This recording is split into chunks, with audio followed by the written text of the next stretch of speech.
کہ میرے عزیزوں یہ صرف فلسطین اور اسرائیل کا مسئلہ نہیں ہے، یہ اسلام اور کفر کا مسئلہ ہے، اور پوری دنیا کے لیے ہے، پوری دنیا کے لیے اگر وہ حقیقت کی نگاہیں رکھتی ہیں، چاہے وہ کسی بھی قوم سے وابستہ ہو، چاہے وہ کوئی بھی دین اور دھرم سے تعلق رکھتے ہو، میں ان سے کہتا ہوں اگر اینک تمہارے اوپر جھوٹ کی نہیں پڑی ہے تو آنکھیں کھول کر دیکھ لو ظلم اور بربریت کس جگہ ہے اور حق کے لیے لڑنے والے کون ہیں۔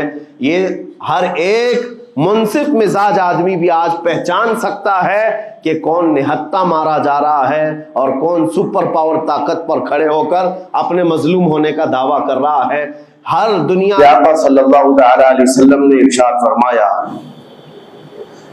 بیت المقدس جس زمین پر آباد ہے، حضور پاک صلی اللہ علیہ وسلم کے فرمان علی شان کا مفہوم ہے سید البقاع، یعنی زمین کا جو سردار علاقہ ہے وہ بیت المقدس کا علاقہ ہے۔ مسجد اقصی جہاں پر آباد ہے اس کو سید البقاع کہا گیا ہے، اور یہ بھی روایت میں ملتا ہے سید الصخرہ، گنبدوں میں اگر کوئی سردار گنبد ہے تو وہ بیت المقدس کے لیے کہا گیا ہے۔ اور قرآن نے یہ فرمایا الذی بارکنا حولہ، مسجد اقصی کے متعلق فرماتا ہے رب تعالیٰ کہ وہ مسجد اقصی جس کے ارد گرد ہم نے برکتیں رکھی، لنریہ من آیاتنا، تاکہ ہم اپنی نشانیاں انہیں دکھائیں۔ تو یہ اللہ تبارک و تعالیٰ کی اس مقدس سرزمین جس کو ارض مقدس کہا گیا ہے، نام ہی میں مقدس موجود ہے، اور یہ آج سے نہیں بلکہ روایت میں ہے خانہ کعبہ کی تعمیر کے فوراً بعد حضرت ابراہیم علیہ السلام نے بیت المقدس کی تعمیر فرمائی، اور ہزاروں انبیاء اکرام علیہ السلام کا وہ قبلہ رہا اور وہ ان کی مرکز عبادت بھی رہا، اور ایک نہیں تقریباً 30,000 کے قریب انبیاء اکرام علیہ السلام مسجد اقصی کے ارد گرد دفن ہیں، آرام فرمائیں۔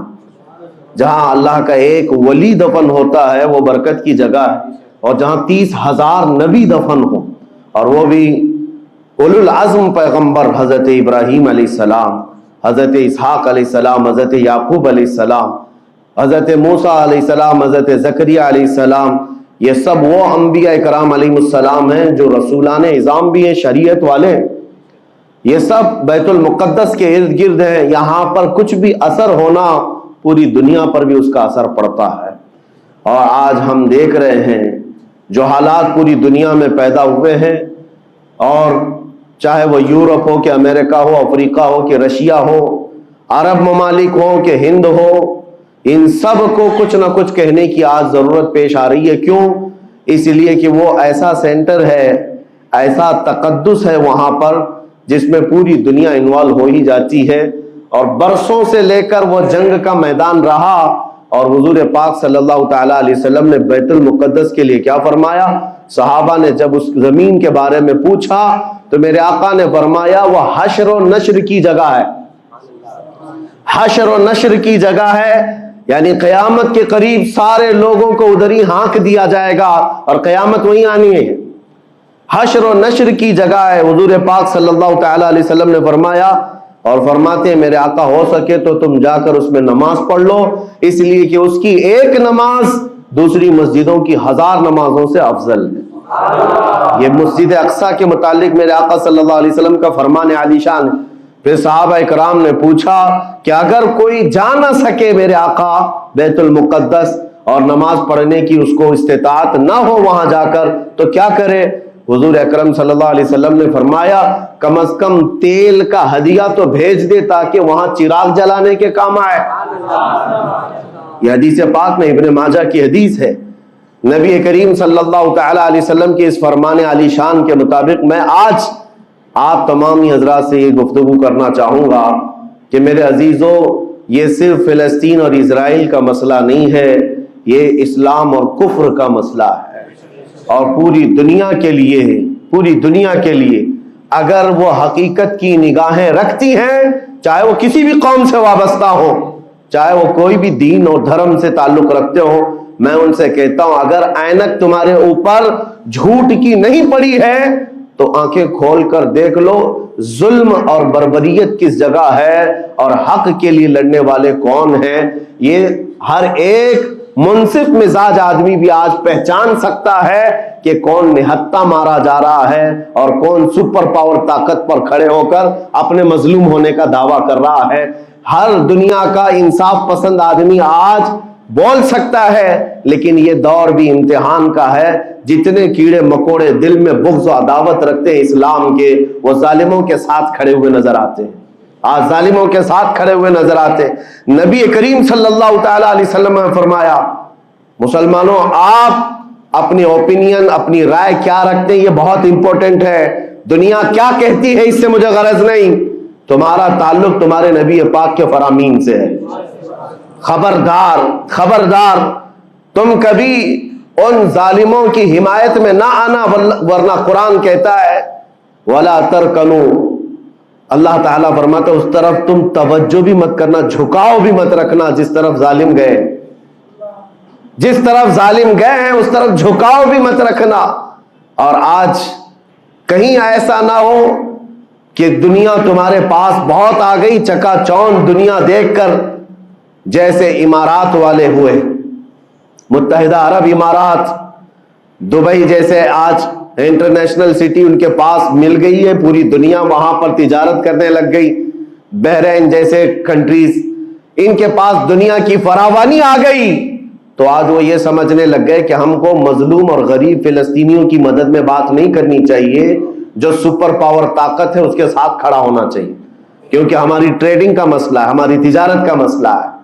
وہ یہ بھول گئے کہ ان کا اسلام کہاں ہے، ان کے آباء و اجداد کی روایت کہاں ہے. لیکن میں آپ سے کہتا ہوں ان کے نقشے پر چل کر کبھی اپنی رائے کو بدل نہ دینا. بعض مسلمانوں میں یہ گفتگو پھیلی ہوئی ہے کہ کیا ہم ہی مسلمان ہیں ہندوستان کے، کیا ہم ہی لوگ ہیں جو اپنی رائے بنائیں، وہ بڑے بڑے لوگ ہیں، عرب لوگ ہیں اور بڑے بڑے مشائخ ہیں وہاں پر، ان لوگوں نے رائے الگ بنائی ہے.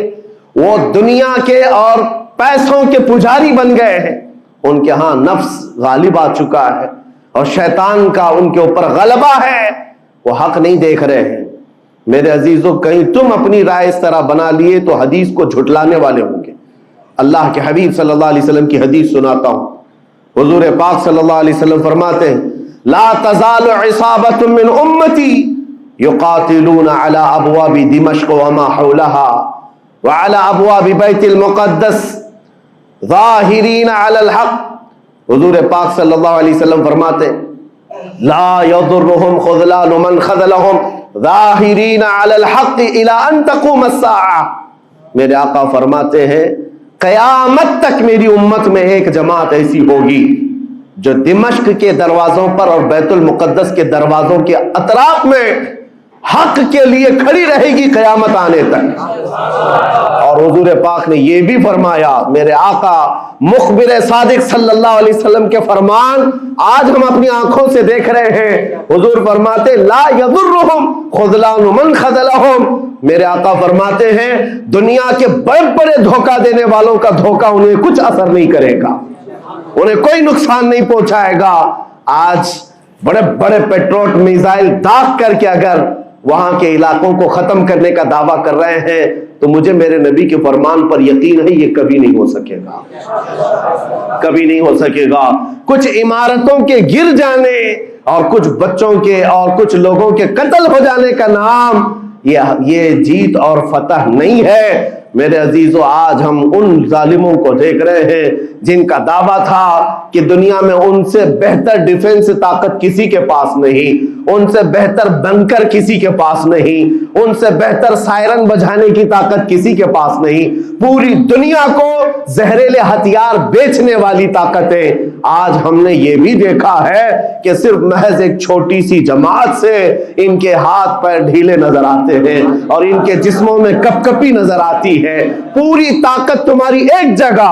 میں بھی چند دنوں قبل عمرہ میں تھا جب یہ پڑھ رہا تھا کہ ایک چھوٹی سی جماعت جس کو پوری انٹرنیشنل دنیا مل کر کے آتنکواد گھوشت کرتی ہے، امریکہ ہو، یو کے ہو اور دوسری بہت ساری طاقتیں، وہاں پر فلسطینیوں کی حمایت میں لڑنے والے ان مجاہدین کو یہ آتنکواد کہتے ہیں، ٹیررسٹ کہتے ہیں، جو اپنے چھوٹے سے علاقے کو بچانے کے لیے اپنی جانیں دے رہے ہیں، وہ آتنکواد ہیں، وہ ٹیررسٹ ہیں۔ ان کے پاس کھانے پینے کی چیزیں نہیں رہ گئی، ان کی کرنٹ سپلائی بند کر دی گئی، ان کا پانی بند کر دیا گیا، پھر بھی وہ آتنکواد ہیں۔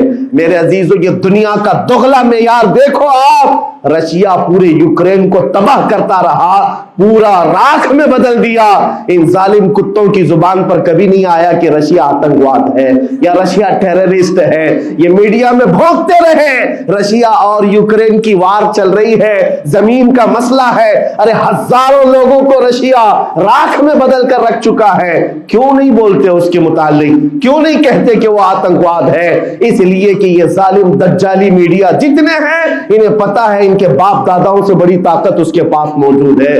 طاقتوں کی پوجا کرنا اور بڑی بڑی طاقتوں کو سلام کرنا یہ ان کی فطرت میں داخل ہے، اور ہم الحمدللہ مسلمان ہر وقت یہ فیصلہ رکھتے ہیں کہ جو غریب ہے، جو مظلوم ہے، وہ چاہے ایک سکہ بھی نہ رکھتا ہو، ہم اس کی حمایت میں ہمیشہ کھڑے رہتے ہیں۔ یہ اسلام کی خاصیت ہے۔ ہم طاقت و قوت اور تخت کو دیکھ کر کسی کی حمایت میں نہیں کھڑے ہوتے، بلکہ حق و باطل کو دیکھ کر اگر مظلوم چھوٹی سی جگہ پر بھی ہے تو ہم اس کے ساتھ کھڑے ہیں۔ اسلام میں ہو یا نہ ہو، اگر وہ مظلوم ہے تو اس کی آواز ہم اٹھاتے ہیں۔ عزیزان گرامی وقار، جس کو اپنی طاقتوں پر خوب بھروسہ تھا، میں ایک بات عرض کرتا ہوں، مسلمانوں آج جاگنے کی ضرورت ہے، بیداری کی ضرورت ہے۔ تمہارے دماغوں پر یہ پٹی ڈالی گئی ہے اور یہ بٹھایا گیا ہے ان کے پاس بہت بڑی بڑی طاقتیں، تمہارے ادھر ادھر کرنے سے کچھ نہیں ہوتا، تمہاری آواز اٹھانے سے کچھ نہیں ہوتا۔ رب تبارک و تعالیٰ نے تمہیں یہ ظاہر کر دیا کہ میں ابھی پڑھ رہا تھا اس چھوٹے سی علاقے میں، غزہ پٹی میں، بڑی بڑی دنیا کی 4 تنظیمیں، خفیہ خبر رساں ایجنسیاں موجود ہیں جو ان کی خفیہ خبریں ہر وقت پہنچاتی ہیں۔ وہ اسرائیل کی بھی ہے، امریکہ کی بھی ہے، اور سعودی عرب کی بھی ہے، اور ایجپٹ کی بھی ہے۔ 4 بڑے بڑی کنٹریز کی خفیہ ایجنسیاں کام کر رہی ہیں، اور سب کی سب خفیہ خبر رساں ایجنسیاں فیل ہو گئی، ناکام ہو گئی۔ اس کے باوجود اسرائیل کے درندوں کو یہ وحشتناک چیز دیکھنی پڑی۔ دنیا آج اس میں حیرت میں ہے کہ ایسا کیسے ہو گیا، ایسا کیسے فیل ہو گیا، یہ سسٹم کیسے کام نہیں کر سکا، ہمیں پہلے سے اطلاع کیسے نہیں ملی۔ میں قرآن پڑھ کر کے بتاتا ہوں، میرا رب فرماتا ہے وَمَكَرُوا وَمَكَرَ اللَّهُ وَاللَّهُ خَيْرُ الْمَاكِرِينَ۔ کافر منصوبہ بناتے ہیں اور اللہ خفیہ تدبیر کرتا ہے، اور اللہ کی خفیہ تدبیر غالب آتی ہے۔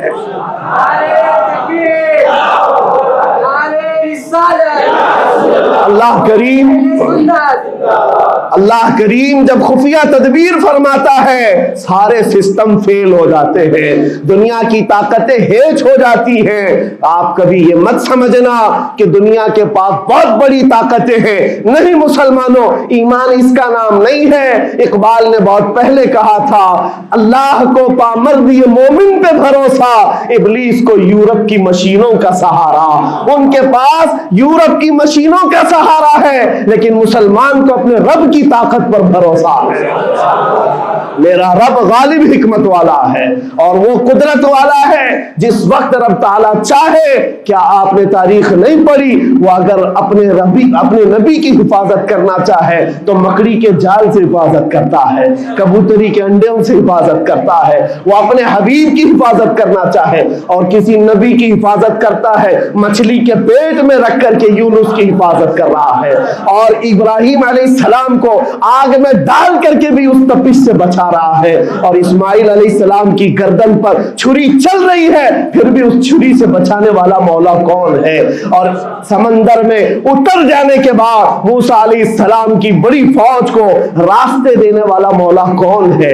آپ جانتے ہیں، ابراہیم علیہ السلام کو آگ سے بچانے والا، یونس علیہ السلام کو مچھلی کے پیٹ میں زندہ رکھنے والا، موسیٰ علیہ السلام کو سمندروں میں راستہ دینے والا، وہی خدا ہے جو اپنے حبیب کو کفار مکہ کے ہر ظلم سے بچانے والا، ان کے رات کے منصوبوں کو خاک میں ملانے والا، میرے حبیب کو ان کافروں کے سامنے سے ایسے گزارنے والا کہ وہ کافروں کی آنکھیں ہمیشہ کے لیے اندھی ہو کر رہ جائیں۔ وہ مولا کل بھی تھا، آج بھی ہے اور ہمیشہ رہے گا۔ وہ اللہ حی و قیوم ہے، اس کی ذات پر توکل رکھو، یقین رکھو۔ آج دنیا کے ان حالات کو دیکھ کر مسلمانوں کا ایمان اور مضبوط ہو جائے، اور مضبوط ہو جائے۔ آپ یہ سوچتے ہوں گے ہمیں کیا کرنا چاہیے، ہم یہاں بیٹھ کر کیا کریں؟ میں تو اس بات کو کہوں گا آپ واٹس ایپ جہاد میں مصروف نہ رہیں، ادھر کی ادھر چیزیں شیئر کرتے ہوئے گھر میں بیٹھ کر کے رات بھر اپنی مرغن غذاؤں میں اور بستروں پر سوتے رہے نہیں۔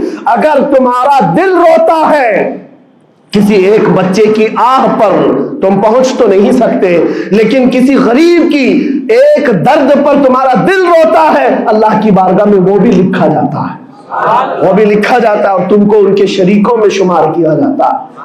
تم اگر رقت کے ساتھ بیٹھ کر کے دعا کرتے ہو، سوچو آج آپ اپنے گھر میں ہیں، تمہارا بیٹا نکلا، جوان بیٹا نکلا، اس کی خبر آئی کہ اچانک اس کی لاش کہیں تڑپتی ہوئی نظر آئی، جیسے خبر سنو گے تمہارا کھانا پینا حرام ہو جاتا ہے، تمہارے گھر بار کا چین و سکون غارت ہو جاتا ہے۔